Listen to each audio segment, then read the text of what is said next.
Dear me, I know. I keep taking this road, learning to love you, then taking that love away.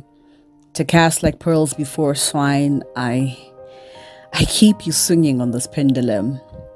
Uncertain, anxious, questioning your worth, like an abusive lover using affection as a tool for control.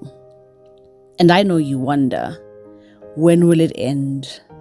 When will this love be mine to keep as well? Silly girl with wings the size of fear and a heart the size of courage, that same foolish heart eager to fix the world, and these wings always taking flight towards them and never you.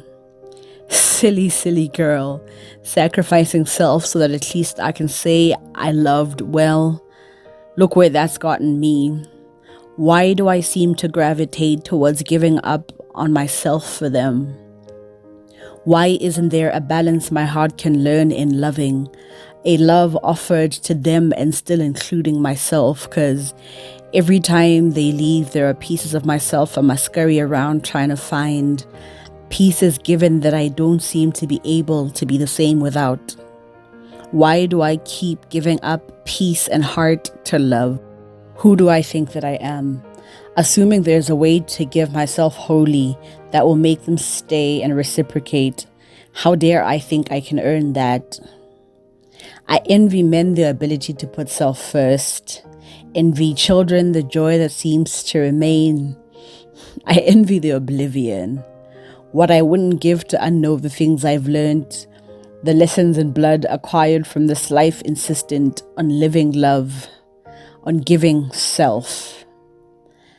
Yet even so, loving others is the only thing this heart seems to want to do, even at the expense of loving self. Saving them seems the only thing I'm really good at, though I can never really claim the ability to do it because these wings aren't big enough to save the world.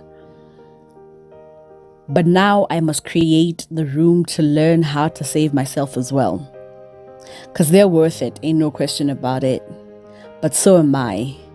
Lest these scars be all that I become, and my heart should grow calloused and bruised to the point of hopelessness. Healing these wounds is a game of catch-up I must continually play. Because a life void of love is no life at all. But maybe someday I'll heal, so that even venturing into love, into friendship and community, I won't be tempted, even subtly, to quit on you. Dear me, please accept this apology. It's long overdue.